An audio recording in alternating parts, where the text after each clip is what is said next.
ጤና ይስጥልን እንደምን አደራችሁ። አሁን ደግሞ የአረብ መገናኛ ብዙሃን ስለ ኢትዮጵያ እና ስለ ኢትዮጵያ ህዳሴ ግድብ አጠቃላይ ምን ጻፉ ምን ተናገሩ የሚለው ፕሮግራማችን ላይ እንገኛለን። በዛሬው እንግዲህ ወደ 8 የሚሆኑ ርዕሰ ጉዳዮች አሉን።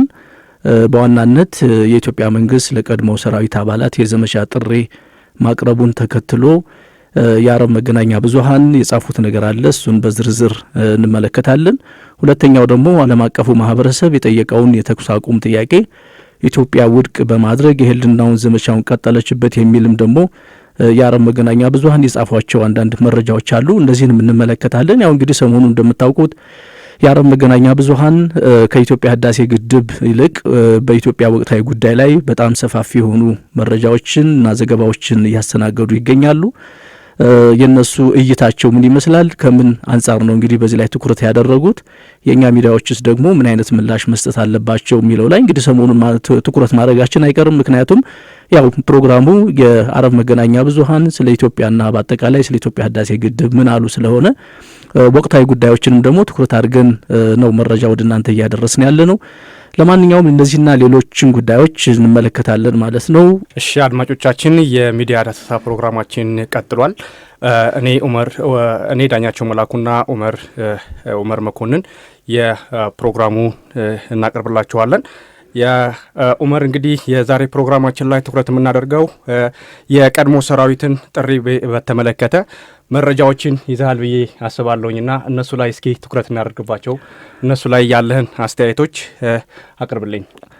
አመሰግናለሁ። እንግዲህ ቅድም በመግቢያችን ለመጥቀስ እንደሞከርኩት የአረብ መገናኛ ብዙሃን ሰሞኑን ከኢትዮጵያ ህዳሴ ግድብ ይልቅ በኢትዮጵያ የውስጥ ጉዳዮች ላይ ትኩረት አድርገው እየጻፉ ነው የሚገኙት።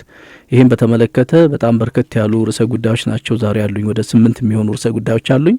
እንግዲህ የመጀመሪያው ቅድም ለማስተዋወቅ እንደሞከርኩት መንግስትን ለመጣል የፖለቲካ ፓርቲዎች ጥምረት መፍጠራቸው ተከትሎ የኢትዮጵያ መንግስት ለቀድሞ ሰራዊት አባላት ጥሪ ያቀረበ የሚል አንድ መረጃ አለ። ይህንን ኤረም ኒውስ የሚባል የአረብ መገናኛ ብዙሃን የጻፈው ኖቨምበር 7 የተጻፈ ነው። የትናንት ዜና ነው ማለት ነው። ምንድነው የሚለው ዜናው? የዶክተር አብይ አህመድን መንግስት ለመጣል እየተዋጋ ያለውን አማጺውን የትግራይ ነጻ አውጪ ግንባር ወደ አዲስ አበባ የሚያደርገውን ግስጋሴ ለመግታትና በይፋ የተጣመሩትን የፖለቲካ ፓርቲዎች ለመመከት እንዲቻል የኢትዮጵያ መንግስት ለቀድሞ ሰራዊት አባላት ዳግም ጥሪና የክተት መልእክት አስተላልፏል ነው የሚለው። ይህ አዲሱ የፖለቲካ ፓርቲዎች ጥምረት የኢትዮጵያ ፌዴራሊስቶችና ኮንፌዴራሊዝም ኃይሎች የሚል ስያሜ ያለው ሲሆን የትግራይ ነጻ አውጪ ግንባር ወይም ቲፒኤልኤፍ ከነዚህ መካከል አንዱ መሆኑ ታውቋል ነው የሚለው ዘገባው። ከትግራይ ነጻ አውጪ ድርጅት ጋር የጀመረው ውጊያ 1 ዓመት ያስቆጠረ ሲሆን በዚህ ጦርነት ሺዎች ጉዳት ደርሶባቸዋል፣ ተሰደዋል፣ ተርበዋል ሲልም መግለጫ ሰጥቷል። ይቀጥልና በመጨረሻም ለቀድሞው የሰራዊት አባላት ምዝገባ የሚከናወነው እስከ ኖቨምበር 24 ብቻ ሲሆን በዚህ የዳግም ጥሪ መርሃ ግብር የጦር መሪ የነበሩት አዋጊዎችና በርካታ ወታደሮችም ተራ ወታደሮችም እንዲሳተፉ ጥሪ ተደርጓል የሚል መረጃ ነው ያለው ማለት ነው። እንግዲህ ያው ዘገባው ይሄን ነው የሚመስለው። ግን በአጠቃላይ ይሄን በተመለከተ ያው አንዳንድ ነጥቦችን ማንሳት አለብን። እንግዲህ ሰሞኑን ያው እንደሚታወቀው በጣም ከፍተኛ የሆነ ትኩረት ተሰጥቶት ነው እንግዲህ በኢትዮጵያ ውስጥ ጉዳይ ላይ የአረብ መገናኛ ብዙሃን ሁሉንም ነገር ትተው በኢትዮጵያ ላይ ሰፊ የሆነ ዘገባ እየሰሩ ያሉበት ሁኔታ ነው ያለው። ምዕራባውያን ከሚያደርጉብን ጫና ባልተናነሰ መልኩ የአረብ መገናኛ ብዙሃን በተለይ ደግሞ የግብጽና የሱዳን ጋዜጦች በሰፊው የኢትዮጵያን ጉዳይ እየዘገቡ ያለበት ሁኔታ ነው ያለው። አዘጋገባቸውም ደግሞ እንዲህ ሚዛናዊ ሳይሆን ወይም ደግሞ ለኢትዮጵያ በሚጠቅም አይነት መንገድ ወይ ደግሞ ያለውን እውነታ የሚያሳይ ሳይሆን የነሱን አጀንዳ በሚያራግብ የነሱን ጥቅም በሚያስጠብቅ አይነት ሁኔታ ነው እየጻፉት ያሉት። በእርግጥ አሁን ኢትዮጵያ ውስጥ ያለው የኢትዮጵያ አቋም በጣም አስደንግጧቸዋል። ምክንያቱም እንደነሱ ጫና ቢሆን ኑሮ እንደነሱ ጥረት ቢሆን ኑሮ የኢትዮጵያ መንግስት እጁን ሰጥቶ እነሱ በሚፈልጉት አይነት መንገድ እንዲሄድላቸው ነበር የሚፈልጉት። ግን አሁን እየተያየ ያለው ይህ የኢትዮጵያ እጅ አለመስጠቷ፣ በተለይ ደግሞ የህዝብ ማዕበሉ አሁን ባለፈው ራሱ በኦሮሚያ ክልል እንኳን ወደ 19 የሚሆኑ ከተሞች በአንድ ጊዜ በአንድ ቀን ያደረጉት የድጋፍ ሰልፍ ለመንግስትና በተጻራሪው ደግሞ ለቲፒኤልኤፍ ወይም ደግሞ ለህወሓት ያላቸውን ተቃውሞ እንዲሁም ደግሞ ለኦነግን ያላቸውን ተቃውሞ የገለጹበትና ያ ከፍተኛ የሆነ የህዝብ ማዕበል ምዕራባውያኖችን በጣም አስደንግጧቸዋል። ምክንያቱም በተለይ ደግሞ ኦሮሚያ አካባቢ እንዲህ አይነት የህዝብ ድጋፍ ለመንግስት ይኖራል ብለው አላሰቡም ነበርና ይሄ መካሄዱ በጣም እንዳስደነገጣቸው ነው አንዳንድ መረጃዎች እንደሚያሳዩት ከሆነ። ትናንትና በተለይ ደግሞ እዚህ አዲስ አበባ ላይ የተደረገው የድጋፍ ሰልፍና አሸባሪውን ቡድኖች ለመቃወም የተደረገው ሰላማዊ ሰልፍ እጅግ በጣም ምዕራባውያኖችን ያስደነገጠ አቋማቸውን እንደገና እንዲመረምሩ ያደረገ ነው በሚል የተዘገቡ ትናንት ያየኋቸው መረጃዎች አሉ። ይሄ መቀጠል መቻል ነው ያለበት። በተለይ የቀድሞ ሰራዊት አባላት እንግዲህ ከፍተኛ ፍላጎት አላቸው። እኛ በዚህ በሚዲያ ዳሰሳችን ላይም በተደጋጋሚ እንደምናነሳው በርከት ያሉ አስተያየት የሚሰጡን እየደወሉ እኛ መዝመት እንፈልጋለን፣ ሀገራችንን መጠበቅ እንፈልጋለን፣ ባለን ሙያ ሀገራችንን የማገልገል ፍላጎት አለን እያሉ የሚደውሉን በጣም በርካታ የቀድሞ ሰራዊት አባላት ነበሩ። እንዲያውም ይሄ ጥሪ ከቀረበ በኋላ ደውለውም ደግሞ ተሳክቶልናል፣ ከዚህ በኋላ ሀገራችንን ለመጠበቅ ያለን የሌለን ሁሉ እናደርጋለን ብለው ወደኛም የደወሉ አሉና የነሱ ተመልሶ መጣት ደግሞ እጅግ በጣም ጥሩ ያደርገዋል። በተለይ ደግሞ እነዚህ የቀድሞ ሰራዊት አባላት የተሰናበቱት እንደሚታወቀው ከዚሁ ከህወሓት ከአሸባሪ ቡድን ጋር ከዚህ ቀደም ከመንግስቱ ኃይለማርያም ጋር ሆነው ሲዋጉ የነበሩ ሰዎች በሆናቸው ህወሓትን በደንብ ያውቋቸዋል ማለት ይቻላልና አሁን እየተደረገ ላለው የህልውና ትግልና የህልውና ዘመቻ የነዚህ የቀድሞ ሰራዊት አባላት በዳግም ጥሪ መደረጉ ድሉን ያፋጥነዋል የሚሉ በርካታ እንትኖች አሉ።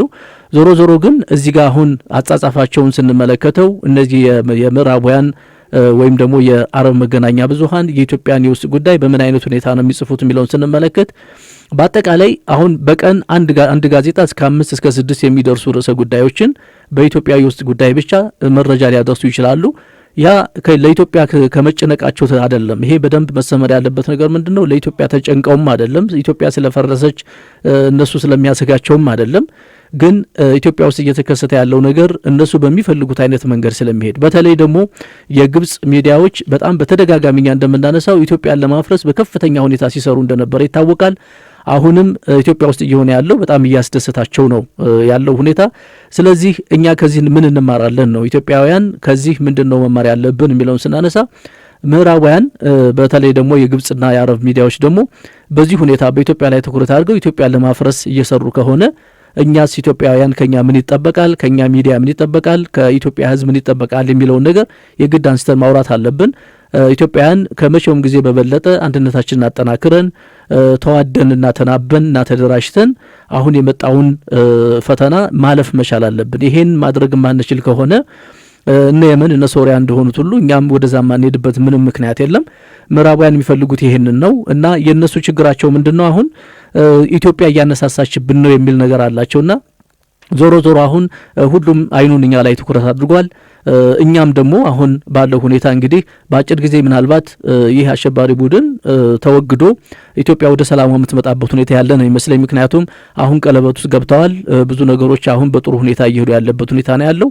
ምዕራባውያን ደግሞ ቅድም እንግዲህ በርዕስ ላይ ለማንሳት እንደሞከርኩት የሚያነሱት ርዕስ ራሱ እነዚህ ተቃዋሚዎች እነዚህ አሸባሪ ኃይሎች አዲስ አበባን ከበው እንዳሉ የሚያሳዩ ነገሮች አሉ። አንዳንድ ኤምባሲዎችም እንዲያውም ዜጎቻቸውን ለማስወጣት ደፋ ቀና የሚሉ ኤምባሲዎችም እንዳሉ የሚያሳዩ መረጃም አሉን። አሁን በሚቀጥለው የምንመለከታቸው ናቸው። ዛሬ ከያስኳቸው ነገሮች ውስጥ ናቸው። ስለዚህ በአጠቃላይ ይሄ ነው። ግን እኛ ጠንክረን መስራት አለብን ለማለት ያህል ነው። እሺ መልካም። እንግዲህ ኡመር ከዚህ ጋር አያይዘህ ደግሞ ልታቀርብልኝ የምትፈልገው ነገር አለና እሱ ጋር እኔም ትኩረት የማደርግባቸው ነገሮች አሉ። የተኩስ አቁሙን በተመለከተ የአረብ የመገናኛ ብዙሃኖች ብዙ የተሳሳተ መረጃዎችን ለኛ ለኢትዮጵያውያኖች የተሳሳተ መረጃዎችን ትኩረት አድርገው ያወጣሉና እዛ ላይ በተመለከተ እስኪ ያስከው መረጃ ካለ እሱ ላይ ትኩረት እናድርግበት። በጣም ጥሩ። እንግዲህ ሁለተኛው ጉዳያችን ዓለም አቀፉ ማህበረሰብ የተኩስ አቁም እንዲደረግ ቢጠይቅም ኢትዮጵያ ግን የህልውና ዘመቻውን እንደምትገፋበት አስታወቀች በሚል የተሰራ ዜና ነው። ይሄንን ፍራንስ 24 በአረበኛ ፕሮግራሙ ላይ ያሰራጨው ዜና ነው። እንግዲህ ፍራንስ 24 ያው ባለፈው ለማመላከት እንደሞከር ነው ኢትዮጵያን ለማተራመስና በሐሰት ፕሮፓጋንዳ ለማፍረስ ከሚሰሩ ሚዲያዎች ውስጥ ከነ ሮይተርስ ከነ ሲኤንኤን ከነ ቢቢሲ ጋር የሚመደብ ነው። እንግዲህ እንዴት አድርጎ ጻፈው የሚለውን እንመለከተዋለን። ፍራንስ 24 ኖቬምበር 5 የተሰራ ዜና ነው። ምንድነው የሚለው?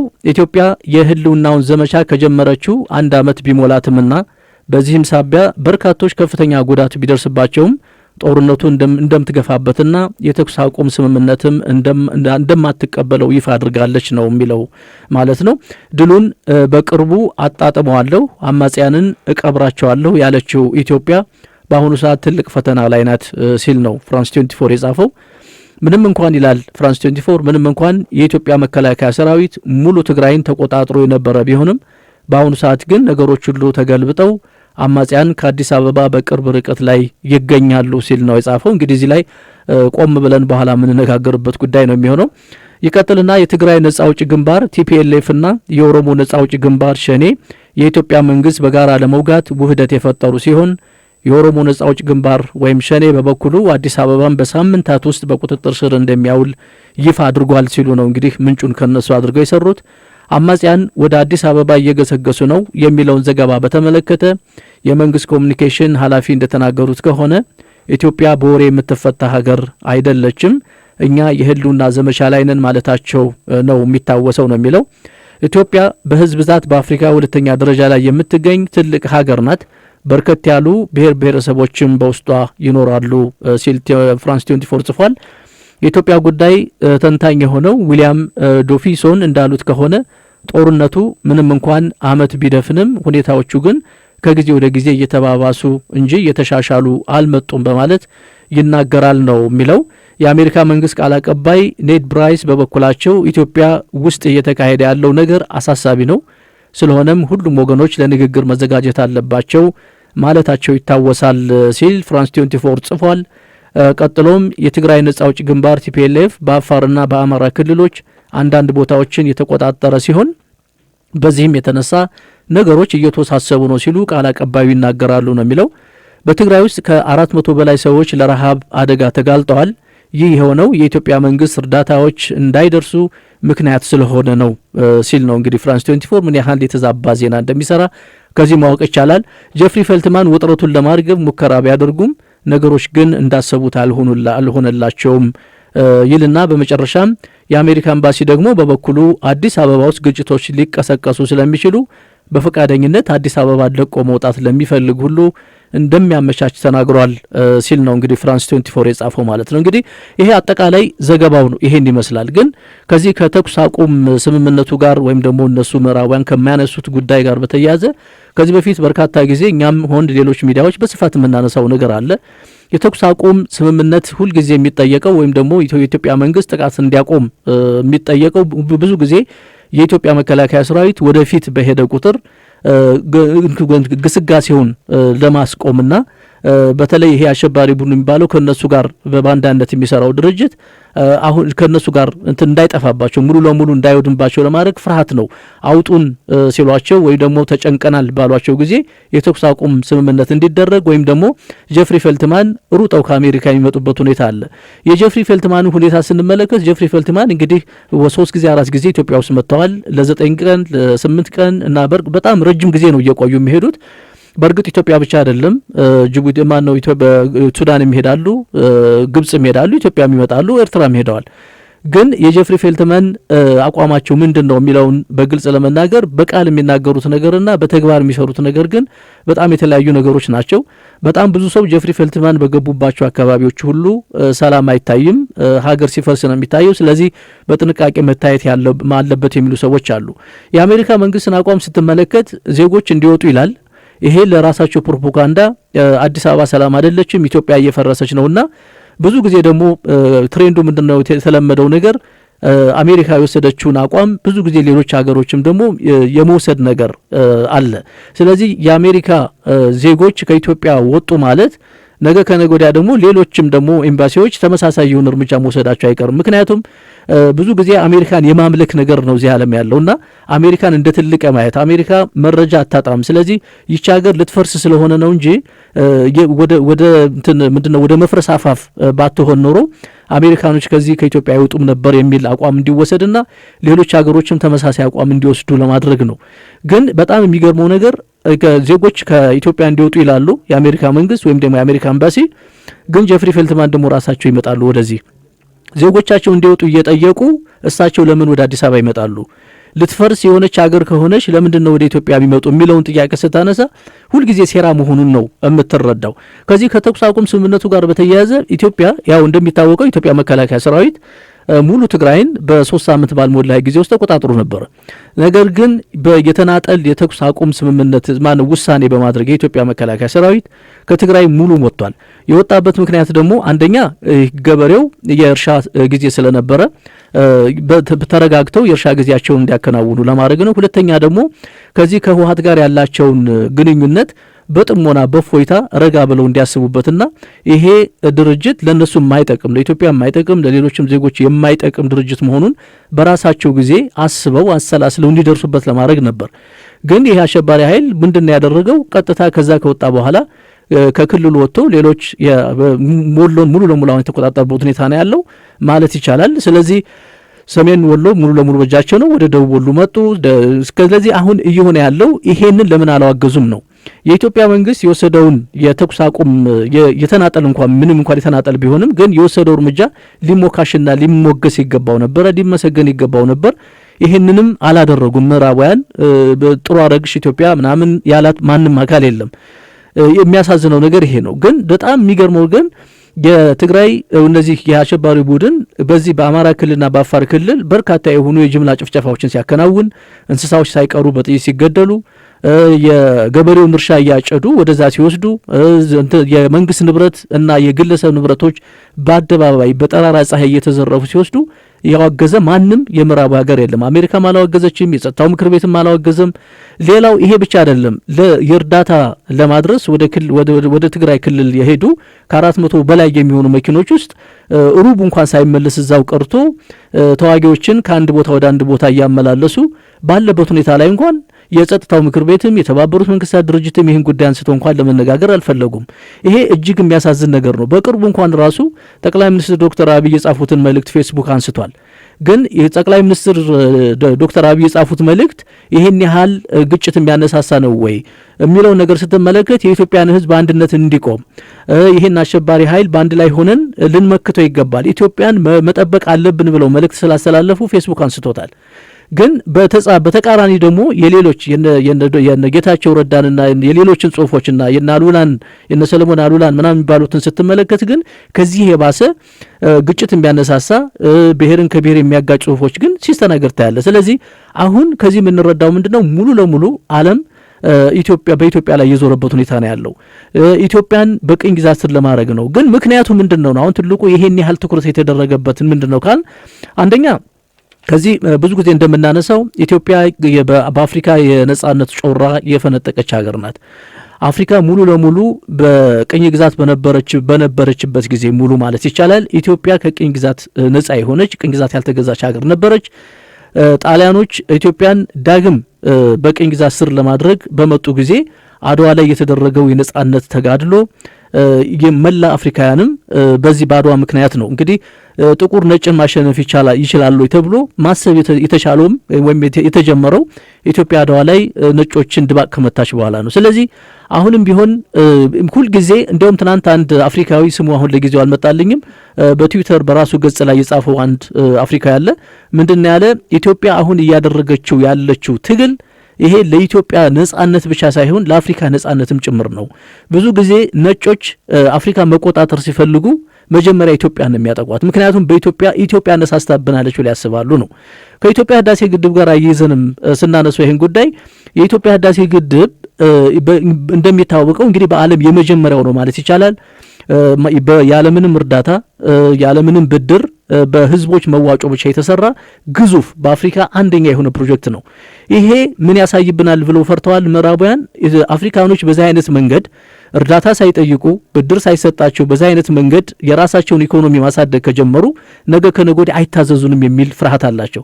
ኢትዮጵያ ደግሞ ለዚህ በር ከፍታለች ነው። ስለዚህ ኢትዮጵያን አሁን ማንበርከክ እንፈልጋለን የሚል እሳቤ ያለ ከምዕራባውያን። ስለዚህ አሁን ትግሉ እንኳን ኢትዮጵያን ሆነን ተፈጥረን አይደለም ከጫፍ እስከ ጫፍ ያለን አይደለም ሌሎች አፍሪካኖችም ከጎናችን አሰልፈን የኢትዮጵያን ህልውና መታደግ ያለብን ጊዜ ላይ ነው የምንገኘው። ስለዚህ የሐሰት ፕሮፓጋንዳቸው ብዙም አይደንቅም። አሁን ለምሳሌ እዚህ ዘገባ ላይ እንኳን ራሱ ስትመለከተው ፍራንስ 24 የጻፈው ላይ ከ400,000 በላይ የሚሆኑ የትግራይ ተወላጆች አሁን ለረሃብ አደጋ ተጋልጠዋል። ይህም የሆነው የኢትዮጵያ መንግስት እርዳታዎች እንዳይደርሱ ስለከለከለ ነው የሚሉ አሁንም እየጻፉት ያሉት ይሄንን ነው። ግን እውነታው ይሄ ነው ወይ? በፍጹም አይደለም። ስለ ረሃብ ከሆነ የምናወራ በጦርነት ስለተፈናቀሉ ዜጎች ከሆነ የምናወራ የምንነጋገር ሚዛናዊ ከሆኑ ለምን አማራ ክልል የተፈናቀሉ እጅግ በጣም በርካታ የሆኑ ዜጎች በየጫካው አሁን እየኖሩ ያሉ ጫካ አሁን መድኃኒት አጥተው ሴቶች ራሱ ጫካ ላይ እየወለዱ ያለበት ሁኔታ ለምንድን ነው ይሄ የማይነገረው? አፋር ክልል ያሉት ዜጎቻችን ለምንድን ነው የማይነሱት የሚለውን ነገር ስታነሳ ሙሉ ለሙሉ ኢሰብአዊ የሆነ ስራ ነው እየሰሩ ያሉት። ዓላማው ይታወቃል። ኢትዮጵያን የማንበርከክ ስራ ነው እየተሰራ ያለው። ግን እነሱ እንደሚያስቡት ኢትዮጵያ በቀላሉ የምትንበረከክ ሀገር አለመሆኗን ደግሞ ቅድም ለማለት እንደሞከርኩት በህዝባዊ ማዕበል፣ በሰላማዊ ሰልፍ፣ በድጋፍ አሁን ኢትዮጵያ ህዝብ ከጫፍ እስከ ጫፍ እያሳየ ያለበት ሁኔታ ነው። ትናንት ደግሞ እንዲያውም ሰላማዊ ሰልፍ ላይ የተላለፉ መልእክቶች በጣም ደስ የሚሉ መልእክቶች ነበሩ። እንዲያውም ከብቶችም ራሱ እኛ ምን አጥፍተን ነው በሚል ነበር። እሱን እኔም ያለውን ነገር በቦታው ላይ ተገኝቼ ያየሁትን ነገር ማንሳት ፈልጋለሁኝና ምን አለ መሰለህ ማህበረሰቡ ምን ያክል የነዚህን የአሸባሪ ኃይሎች የጥላቻ ደረጃቸውን እንዴት መግለጽ እስከሚከብደው ድረስ እዛ የተያዙት ሞቶዎች በጣም ዘግናኝና አስፈሪ እንደሆነ የሰይጣናዊ አመለካከት እንዳለው ሁሉ የተለያዩ የእምነት ተከታዮችም ኢንተርቪው ያደረኳቸው ነበሩና እዛ ላይ ሲገልጹት የነበረው በእስልምናውም በኦርቶዶክስም በፕሮቴስታንቱም እንደዚህ አይነት አሰቃቂ ስራዎችን የሚሰራ ከሰይጣን የበለጠ ሰይጣን እንዴት ብለው መግለጽ እንደሚከብዳቸው ራሱ ሲገልጹልን ነበርና ከዚህ ጋር አያይዘው ደግሞ እንስሳዎችን አይተ ከሆነ የተለያዩ ሞቶዎች ወጥተዋል። እንስሳዎችን የሚገል ይሄ ለሰው እንዴት አድርገው ነው የሚራራው የሚል ነገር ሲነሳ ነበረ። ከዚህ ጋር አያይዘህ ደግሞ የምታነሳለኝ የምፈልገው የሱዳንና የግብፅን የአባይ ጉዳይን በተያያዘ እስኪ አድማጮቻችን ብዙ አይነት መረጃዎች እየወጡ ስለሆነ እሱ ጋር በተያያዘ ግልጽ የሆነ መረጃ አውጣላቸው በምን አይነት ደረጃ ላይ እንዳለ አሁን ላይ የግብፅና የሱዳን የግድቡ ጉዳይ ምን አይነት ደረጃ ላይ እንዳለ በአሁን ላይ ብዙ አይነት መረጃዎች እጅ ላይ ይኖራሉና እነሱንም አብረህ መረጃዎችን ብሰጠን። ከዚህ ከድርድሩ ጋር በተያያዘ እንግዲህ አሁን ሱዳን ላይ የተፈጠረ አንድ ክስተት አለ። እሱ ምንድን ነው? ግማሾቹ መፈንቅለ መንግስት አይደለም ቢሉትም አንዳንዶቹ ደግሞ መፈንቅለ መንግስት እያሉት ነው። አልቡርሃን ያደረጉት መፈንቅለ መንግስት አለ። ከእሱ ጋር ተያይዞ የአፍሪካ ህብረት የወሰነው አንድ ውሳኔ አለ። እሱ ምንድን ነው? ከአፍሪካ ህብረት አባልነት ሱዳን በጊዜያዊነት እንዲታገድ ተደርጓልና ድርድሩ በዚህ ምክንያት አሁን የሚቀጥል አይሆንም። ግን ድርድሩን በተመለከተ ሁልጊዜ እንቅፋቶች እነማን እንደሆኑ ይታወቃል። በርካታ ጊዜ አድማጮቻችን ይህንን በደንብ በተደጋጋሚ የነገርናቸው ጉዳይ ስለሆነ ያውቁታል። ድርድሩ አሁን ሙሉ ለሙሉ ቆሟል ማለት ይቻላል።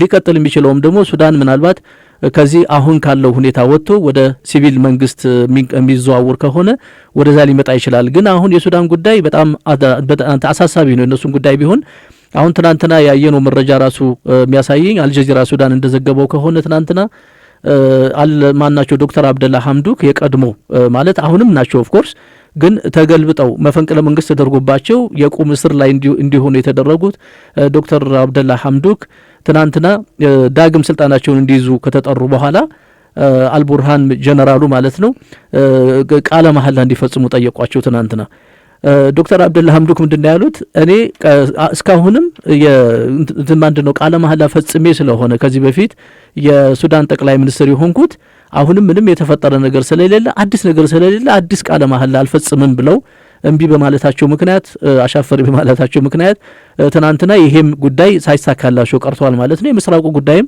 በጣም እጅግ አወዛጋቢ ከጊዜ ወደ ጊዜ እየተባባሰ የመጣበት ሁኔታ ነው ያለው።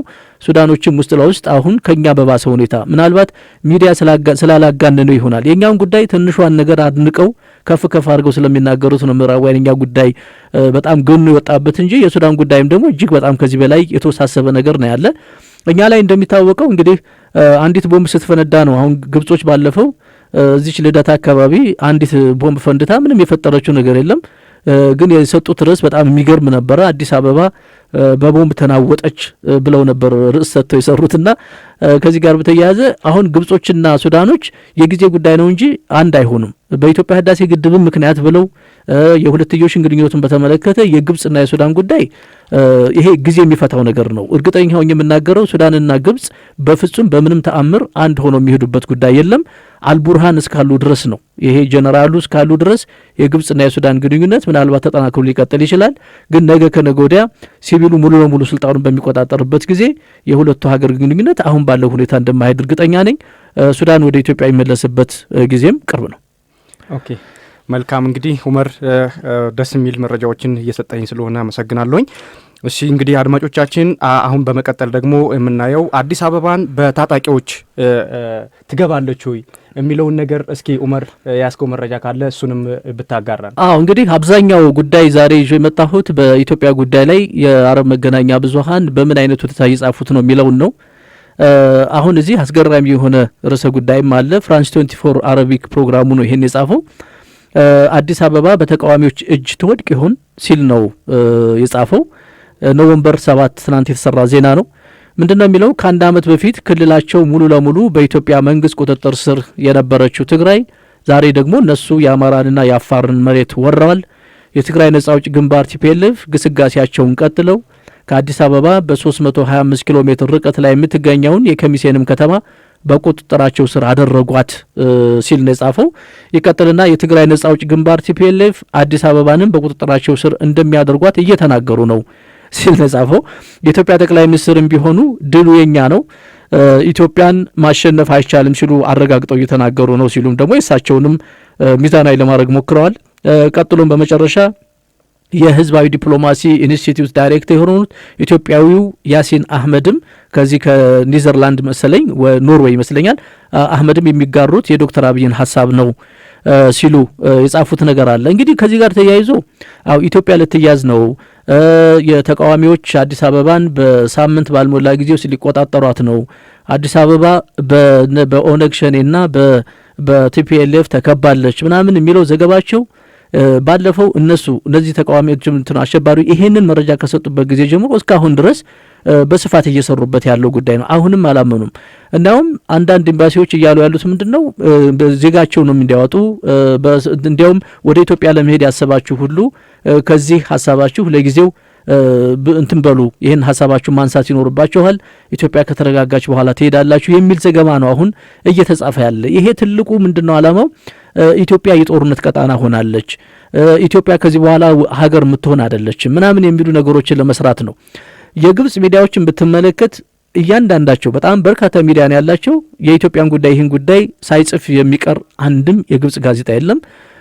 ሱዳኖችም እንደዚሁ በዚህ አይነት መንገድ ነው እየጻፉ ያሉት። ምንም እንኳን ራሳቸው አሁን ባለው ሁኔታ እየታመሱ ቢሆንም እርስ በርሳቸው በዚህ ሁኔታ እየተጋጩ ቢሆንም ግን የኛ ጉዳይ ፕራዮሪቲ ሰጥተው ትኩረት ሰጥተው እየሰሩበት ያለበት ሁኔታ ነው ያለው።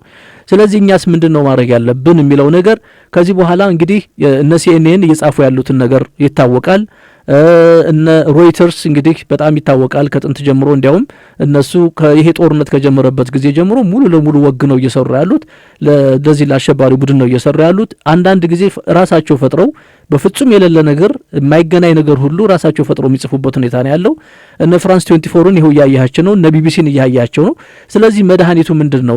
ከእንደነዚህ አይነት ነገሮች እኛ ለመዳን የኛን ትክክለኛ ገጽታ ለዓለም አቀፉ ማህበረሰብ ለማሳየት እየተደረገብን ያለውን የሚዲያ ዘመቻ ለመመከት ምንድነው ማድረግ ያለብን የሚለው ነገር ወሳኝ ነገር ነው።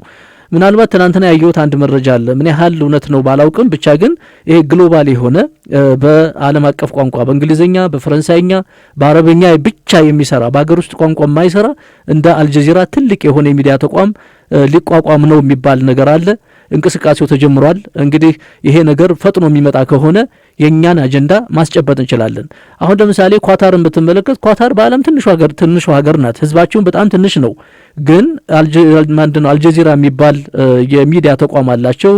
ያ የሚዲያ ተቋም እንግዲህ ከሲኤንኤን በላይ ከነ ቢቢሲ በላይ አሁን ተሰሚነት ያለው እንትን ነው። በዚህ ምክንያት እነሱ እንደ ትልቅ ሀገር ተቆጥረው የራሳቸውን አጀንዳ የራሳቸውን ጥቅም በዓለም አቀፍ ዙሪያ እያስከበረች ያለች ትንሽ ሀገር ናት።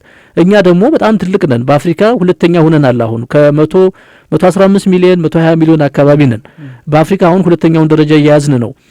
በሀብትም ቢሆን እኛ ይሄ ብልሹ አሰራር ምናምን ካልሆነ በስተቀር በሀብትም ቢሆን ከፍተኛ ሀብት ያላት ሀገር ናት ኢትዮጵያ። የኢትዮጵያ ህዳሴ ግድብም ደግሞ እንደዚሁ በዓለም ትልቁ ፕሮጀክት ነው ብያለሁ። ስለዚህ ይሄ ከዚህ ፕሮጀክት ደግሞ ኢትዮጵያ የምታገኘው ገቢ የአንድ አረብ ሀገር ከነዳጅ ከሚያገኙት ሀብት በላይ ልናገኝበት የምንችለው ትልቅ ፕሮጀክት ነው።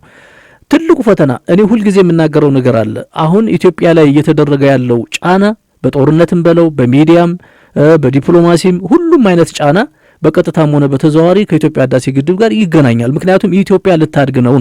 ኢትዮጵያ ከዚህ በኋላ የምትታዘዘን ሀገር አትሆንም ነው። ኢትዮጵያ ከዚህ በኋላ አፍሪካን በመብራት በማስተሳሰር ኢትዮጵያ በአፍሪካ ተሰሚነት ያላት ሀገር ትሆናለች ነው። ይሄ ነው ትልቁ ችግራቸው። ስለዚህ የግብጾች ፖለቲካ እነሱን ስለሚጎዳ አይደለም። የኢትዮጵያ ህዳሴ ግድብም በለው አባይም በለው አሁን ኢትዮጵያ እየሰራች ካለችው ፕሮጀክት ጋር ግብጾችን በቀጥታም ሆነ በተዘዋዋሪ የሚጎዳቸው ነገር የለም። ምንም ያገናኛቸው ነገር የለም። ሱዳኖችም ቢሆኑ እንዲያውም ተጠቃሚዎች ናቸው እንጂ የሚጎዳቸው ነገር የለም። ግን ምንድን ነው ችግራቸው ካልክ ኢትዮጵያ ልታግነው ነው። ስለዚህ ኢትዮጵያ እንዳታድግ ደግሞ ምን ማድረግ አለብን? ኢትዮጵያን ከውስጥ ያሉትን ትናንሽ ችግሮች በእኛ መካከል ያለውን ልዩነት በማስፋት አንዱን በማስታጠቅ በሌላው ላይ እንዲዘምት በማድረግ ኢትዮጵያን በብሔር መጀመሪያም ሲጀመር እንግዲህ ከ27 ዓመት ጀምሮ ኢትዮጵያ ለዚህ ምቹ አድርገው ነው። በጣም የሚያሳዝነው ነገር በዚህ በህወሓት አገዛዝ ዘመን ኢትዮጵያ ለዚህ ምቹ አድርገዋት ነው ሄዱ። በብሔር ተከፋፍለናል፣ በቋንቋ ተከፋፍለናል፣ በክልል ተከፋፍለናል። አንዳንድ ጊዜ የሆነ ክልል ላይ እየኖርክ ያንተ ክልል ካልሆነ የሆነ ከኢትዮጵያ ውጭ ሁሉ እየኖርክ እስከሚመስል ድረስ እንዲህ አይነት ስሜት ሁሉ እንዲሰማን አድርገው ነው በመካከላችን የሰሩት። ስለዚህ ቀላል አይደለም። ኢትዮጵያን አሁን ወደ አንድነት ለማምጣት የሚደረገው ፈተና ቀላል አይደለም።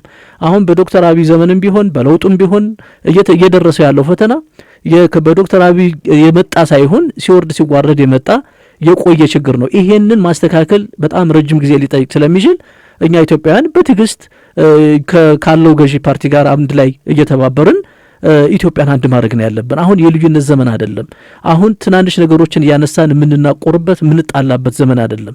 አሁን በአንድ ላይ ሆነን የመጣብንን የውጭ ጠላት መክተን ኢትዮጵያን ወደፊት የምናስኬድበት ዘመን ነው። ኢትዮጵያ ደግሞ ታሸንፋለች፣ ምንም ጥርጥር የለውም። መልካም እንግዲህ ኡመር፣ ከዚህ ጋር ደግሞ ለማህበረሰቡ የሆነ ማህበረሰቡ ይህንን ተገንዝቦ መልእክት መያዝ አለበትና እስቲ ለማህበረሰቡ ይህንን አብሮነትን አጠናክሮ መቀጠል አለበት ያለውን ሁኔታ ከመፍታት አንጻር ትናንትና እንደተደረገው ትልቅ የሆነ ሰልፍ ድንገታዊ ሰልፍ ተደርጎ እያየናቸው ነው። አውሮፓውያኖችም አረቦችም ትልቅ የሆነ ምላሽ ያገኛሉ ብለን አስበናል። እኛም አሁን ሰሞኑን ዛሬ ነገ ከነገ ወዲያ የሚወጡትን ሚዲያ መረጃዎች ደግሞ እናያለን። ምን አይነት ምላሽ ይዞላቸውና ምን አይነት ምላሽ እንደሚሰጣቸው ለነሱ እንጠብቃለንና ማህበረሰቡ በዚህ ሰዓት ምን ማድረግ አለበት ብለህ ታስባለህ? በነገራችን ላይ ትናንት አዲስ አበባ ላይ የተደረገው ሰልፍ የድጋፍ ሰልፍ ብዙዎችን አስደንግጧል። ምዕራባውያን በጣም የደነገጡበት ሁኔታ ነው ያለው። ምክንያቱም አልተቀሰቀሰለትም። የሚገርም ነገር ኢቭን እኔ እንኳን ራሱ ሰልፍ እንደሚደረግ አላውቅም ነበረ። ስለዚህ እንደ ጋዜጠኛ እኔ እንኳን በሰፊ ያላወቅኩት ነገር ግን በዚህ መንገድ በአጭር ጊዜ ውስጥ ህዝቡ ተጠርቶ በዚህ መንገድ ከመጣ ታቅዶለት ፕሮግራም ተይዞለት ጊዜ ተይዞለት እንደ አይነት ጥሪ ቢደረግ ኑሮ ምን ያህል አዲስ አበባ ልትጥለቀለቅ እንደምትችል መገመት ቀላል ነው። ስለዚህ አሁንም ቢሆን በዚህ መንገድ ነው ተዋደን መሄድ መቻል ያለብን። ጠላት ምርጦ አይደለም። እዚህ ጠላት በሚመጣበት ጊዜ በነገራችን ላይ ምርጦ አንተ ከሌ ስለሆን ካልነካህም አንተኛው ደግሞ እንዲህ ስለሆን ካልነካህም አይደለም። አሁን ይሄ የሆነ ያለውን ነገር እዚህ ከሚሴም ላይ ራሱ በተጨባጭ እያየነው ነው። ኦነግ ሸኔና ቲፒኤልኤፍ ወይም ደግሞ ህወሓት አሸባሪ ቡድን በአንድ ላይ ሆነው ወደ ኢትዮጵያ ለመምጣት ወደ አዲስ አበባ ለመምጣት ነበር እሳቢያቸው፣ ስምምነታቸው ይሄ ነበረ። ከሚሴ ላይ ግን እርስ በርሳቸው የተታኮሱበት ሁኔታ ነው ያለው። ስለዚህ አሁንም ቢሆን ምዕራባውያን በሚመጡበት ጊዜ አንተ እንዲህ ስለሆንክ ተዋሃለሁ፣ አንተ የከሌ ብሔር ስለሆንክ ተዋሃለሁ የሚለው ነገር የለም። ሁላችንም ኢትዮጵያውያንን የሚመጣው ችግር በሁላችንም ላይ ስለሆነ የሚመጣው የልዩነት እንኳን ቢኖር እርስ በርሳችን ይሄንን ተወት አድርገን ለአንድነታችን መስራት ነው ያለብን እላለሁ። እሺ መልካም እንግዲህ ወደ ቀጣዩ ውይይታችን ወይም የያዝናቸውን አጀንዳዎች ላይ ትኩረት እናደርግና የተቃዋሚ ፓርቲዎች እንቅስቃሴዎች ላይ በተመለከተ የ9 የፖለቲካ ፓርቲዎች በጥምረት ለመስራት እንደሚሰሩ የተገለጸ ነውና እሱ ላይ እስኪ ያለውን መረጃዎች ካሉ እሱ ላይ በተመለከተ ብንወያይበት። ይህን በተመለከተ አሸርቅ የተባለው የቴሌቪዥን ጣቢያ ትናንት ኦክቶበር 5 ከትላንት ወዲያ ማለት ነው የሰጠው አንድ መረጃ አለ። ተወደደም ተጠላም የአብይን መንግስት እንጥለዋለን ሲሉ የተቃዋሚ ህብረት ተናግሯል ሲሉ ነው አሸርቅ ቴሌቪዥን ጣቢያ እንግዲህ እነሱን ዋቢ አድርገው ነው የሰሩት ማለት ነው። ምንድነው የሚለው የአብይ መንግስት ፈቀደም አልፈቀደም ወደደም ጠላም ልናስወግደው ዝግጁ ነን ሲሉ 9 የፖለቲካ ፓርቲዎችን ያሰባሰበው የኢትዮጵያ ፌዴራሊስት እና ኮንፌዴራሊስት ኃይሎች ስብስብ ተናገሩ ነው የሚለው። በአሜሪካ ዋሽንግተን ዲሲ በዚህ ዙሪያ ተወያይተው ከተፈራረሙ በኋላ በሰጡት ጋዜጣዊ መግለጫ እንደተናገሩት ከሆነ የአብይን መንግስትን ጥለን የሽግግር መንግስትን መሰረታለን ብለዋል ነው የሚለው። ከትግራይ ነጻ አውጪ ግንባር ቲፒኤልኤፍ እና ከኦሮሞ ነጻ አውጪ ግንባር ሸኔ ውጪ ሌሎች የፖለቲካ ፓርቲዎች ብዙም እውቅና የሌላቸውና ህዝባዊ መሰረት የሌላቸው ናቸው ሲል አሸርቅ የቴሌቪዥን ጣቢያ ዘግቧል ነው የሚለው። እንግዲህ ይሄኛው ብዙም ትንታኔ ውስጥ የምንገባበት አይደለም። ግን ምንድነው አሜሪካኖች ብዙ ነገር አድርገዋል። ኢትዮጵያን ለማሽመድመድ፣ ኢትዮጵያን ለማንበርከክ ብዙ አይነት ማዕቀብ አድርገዋል።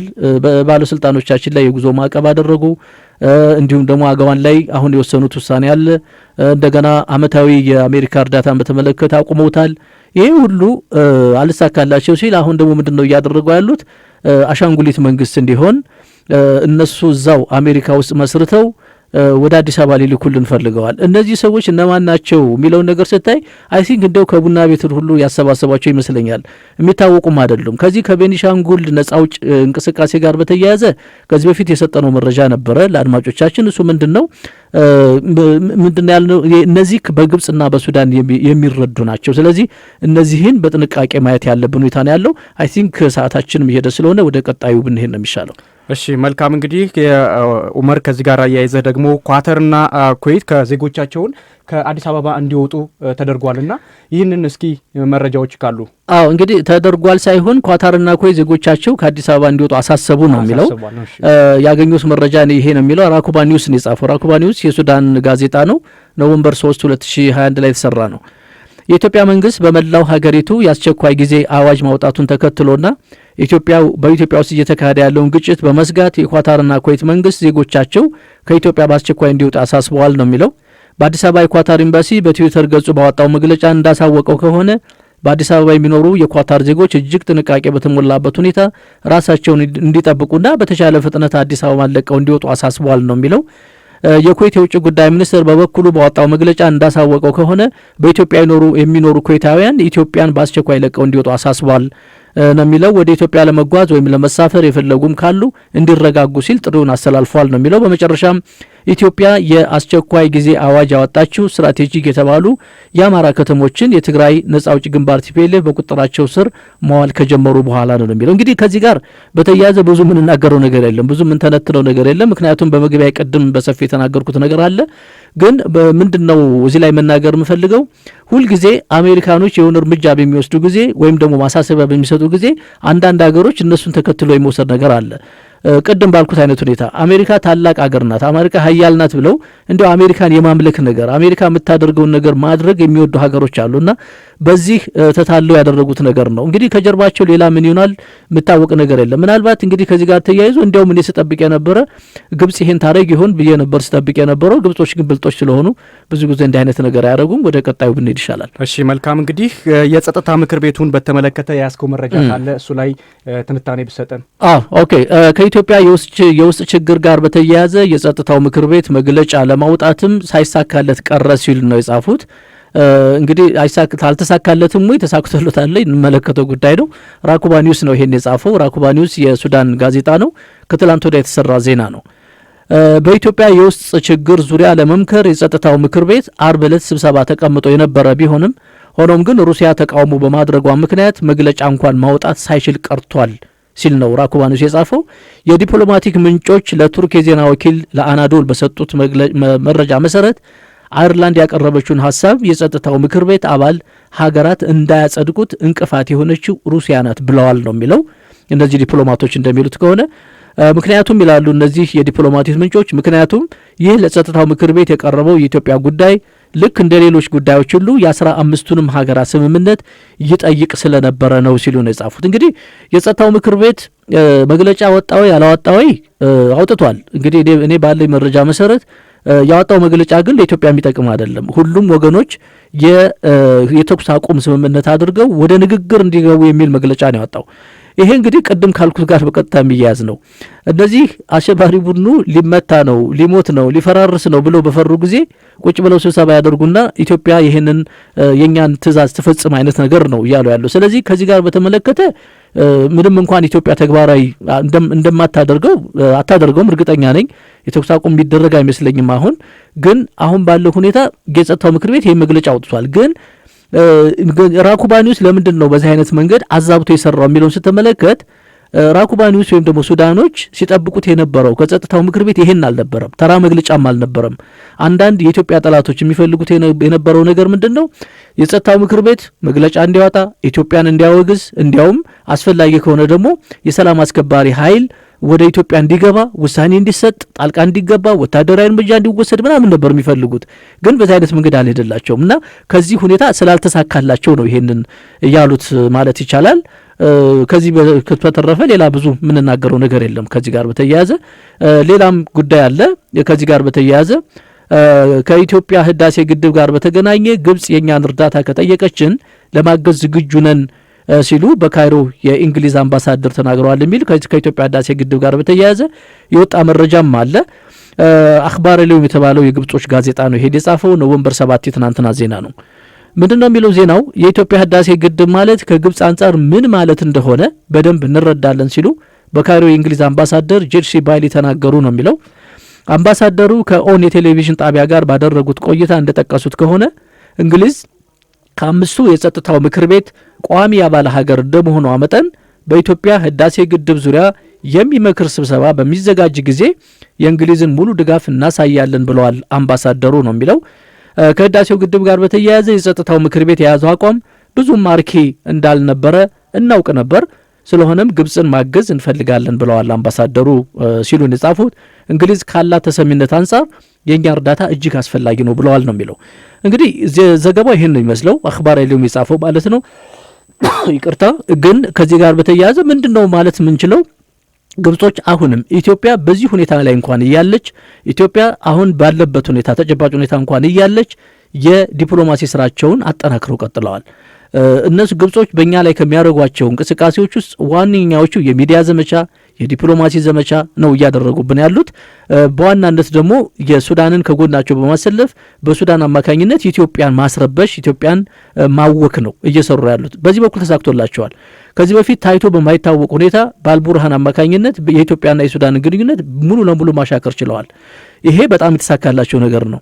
ያ ብቻ ሳይሆን የኢትዮጵያ ህዳሴ ግድብ ላይ እርምጃ እንዲወሰድበት፣ ጥቃት እንዲደርስበት 3 ጊዜ ሙከራ ተደርጓል። አሁን እንኳን ከየት የመጡ ናቸው? ከሱዳን ሰልጥነው የመጡ የጉምዝ ታጣቂዎች የሚባሉ በውስጣቸው ግን ብዙ አይነት አመለካከት ያለው ቡድን ተዋቅሮ የኢትዮጵያ ህዳሴ ግድብን ለመምታት 3 ጊዜ መጥተዋል። 3 ጊዜ ሙሉ ለሙሉ የተደመሰሱበት ነው። ስለዚህ አሁን ግብጾች ጦርነት እንዳልከፈቱብን አይደለም መቁጠር ያለብን። እነሱ በቀጥታ መጥቶ ስላልወጉን አይደለም መታየት ያለበት። ግን ከሱዳን ምድር ተነስቶ የኢትዮጵያን ለማጥቃት የሚመጣ ኃይል አለ። ኢትዮጵያ ለማጥቃት ብቻ ሳይሆን የብሔራዊ ማንነታችን የሆነውን ትልቁ መገለጫችን የኢትዮጵያ ህዳሴ ግድብ ለመምታት የሚንቀሳቀስ ኃይል አለ ማለት ነው። ስለዚህ ማሰብ ያለብን አሁን እየተደረገብን ያለው ነገር በጣም እጅግ አሳሳቢ የሆነ ውስብስብ የሆነ የተቀናጀ የተደራጀ የተናበበ ዓለም አቀፍ ጥቃት ነው እየተደረገብን ያለው። ግን በእርግጠኝነት ሁሌ እንደምናገረው ኢትዮጵያ ታሸንፋለች። እነሱ እንደሚሉት የምትፈርስ ሀገር አይደለችም። መጨረሻ ላይ እንደው ጀስ መረጃ ለመስጠት ያህል በባለፈው ሐምሌ ወር ተጠልፎ የነበረው ሱዳናዊ የጦር መሪ አስክሬኑ ለሱዳን መንግስት ተላልፎ መሰጠቱን ምንጮች ገለጹ ሲሉ ሱዳኖች የጻፉት መረጃ አለ። ይህም በተመለከተ ከዚህ በፊት በጣም በርካታ ጊዜ አንስቼዋለሁ። ሱዳኖች ብዙ ጊዜ ሙከራ አድርገዋል፣ በቀጥታ ማለት ነው። ባለፈው ምን ብለው ነበረ? ይህን የጻፈው አልሱዳኒ ኒውስ ነው። ኖቨምበር 3 2021 የተጻፈ ነው። በገላባት የሱዳን ጦር መሪ የነበሩትና ሐምሌ ወር ላይ በኢትዮጵያ ጦር ተጠልፈው የነበሩት አስክሬናቸው ለሱዳን መንግስት ተላልፎ መሰጠቱን ምንጮች ገልጸዋል ነው የሚለው። የጦር መሪው ባሃኡዲን ዩሱፍ የሱዳን ህጻናትን ጠልፎ ለማምለጥ ሲሞክር የነበረውን የኢትዮጵያን ታጣቂ ኃይል ሲያሳድዱ የነበሩት ባሃኡዲን ተጠልፈው ኢትዮጵያ ውስጥ እንደነበሩ ይታወቃ ነበረ። ሆኖም ግን ወደ ሱዳን የተመለሰው አስክሬናቸው ብቻ ነው ሲሉ ጽፈዋል ትናንትና። ስለዚህ ባሃኡዲን ዩሱፍ በጣም አድማጮቻችን ምናልባት ይህን ፕሮግራም የሚከታተሉ በተደጋጋሚ አንስቸዋለሁ። ባሃኡዲን ዩሱፍ ማለት የሱዳንን ጦር መርቶ ኢትዮጵያ ለማተራመስ የገባ ቡድን ነበረ። ያ ቡድን ሙሉ ለሙሉ በኢትዮጵያ ፋኖ በኢትዮጵያ ታጣቂዎች ሙሉ ለሙሉ በቁጥጥር ስር ውሎ አዋጊውን ግን በሃውዲን ዩሱፍን ግን በቁጥጥር ስር ውሎ ጎንደር ሲታከም ነበር። መረጃው ነበረኝ። እንግዲህ ምናልባት በደረሰበት ጥቃት ወይ ምናምን ሊሆን ይችላል ሞቷል ማለት ነው። ምንም ማድረግ አይቻልም። ግን እነሱ የሚሉት ምንድነው? የተጠለፈው ነው የሚሉት። ተጠልፎ አይደለም ተማርኮ ነው። ሁለቱ የተለያዩ ነገሮች ናቸው። በጦርነት ጊዜ የምትይዛቸው ወታደሮች በሙሉ ተማርከው ነው እንጂ ተጠልፈው አይደለም። መጥለፍ ማለት እኮ ሌላ ነገር ነው። ስለዚህ እነሱ እጅ ላለመስጠት በጦርነት ተሸንፈን ነው ላለ ማለት እየተጠለፈው ነው እያሉ የሚጽፉት። ባለፈውም ይሄንን አማርኛ ነበር የተጠቀሙት። ዛሬም ዘ ሴም ቲንግ ነው እየተጠቀሙ ያሉት። ዞሮ ዞሮ እንግዲህ ያው አሁንም ይሄ የሚያሳየው ምንድን ነው? በኢትዮጵያ ላይ የተቀናጀ የተናበበ ጥቃት ነው እየተደረገብን ያለው። ሱዳኖችም ቢሆኑ በዚህ አይነት መንገድ ነው እንግዲህ ጥቃት በኢትዮጵያ ላይ እየከፈቱ ያሉት። ከሱዳኖች ጀርባ ማን አለ የሚለው ጥያቄም ደግሞ ይታወቃል። ከሱዳን ጀርባ ያለችው ግብጽ ናት። ግብጽ ግን ምንድነው የምትፈልገው የሚና ነገር ደግሞ ስናነሳ ግብጾች ሪሊ የሱዳን እንዲያድግ አይደለም ወይም ኢትዮጵያ ምን እንድትል አይደለም። ግብጾች ሁልጊዜ የሚፈልጉት እነሱ የበላይ እንዲሆኑ በአካባቢ ያሉ ሀገሮችን በማፈራረስ በማዋጋት እሷ የበላይ መሆን ነው የምትፈልገው። ስለዚህ ይሄ ነገር ደግሞ አሁን ባለው ሁኔታ እየተሳካላት ይመስላል። ግን ቆም ብለው የሱዳን መንግስት የኢትዮጵያ መንግስት ይሄን ነገር ቆም ብለው አስበው የማንም ጣልቃ ገብነት ሳይኖር የሁለቱን ሀገር ግንኙነት መልሶ ወደ ነበረበት መገንባት ይቻላል እላለሁኝ። አሁንም ቢሆን እንግዲህ ደግሜ ለኢትዮጵያውያን የማቀርበው ነገር ይሄ የተቀናጀ ጥቃት የተቀናጀ እንትን ቆም ብለን ማሰብ አለብን። ልዩነታችንን ወደ ኋላ ትተን ኢትዮጵያ ለመታደግ አሁን ያለውን ፈተና ለማለፍ መስራት አለብን ላለሁኝ። እንግዲህ ለዛሬው ያለው መረጃ ይሄ ነው። እሺ መልካም። እንግዲህ አድማጮቻችን የዛሬው ፕሮግራማችን እዚህ ላይ ጨርሰናል። ቀጣይ የአዋሽ ፕሮግራሞች ይቀጥላሉ። እናመሰግናለን።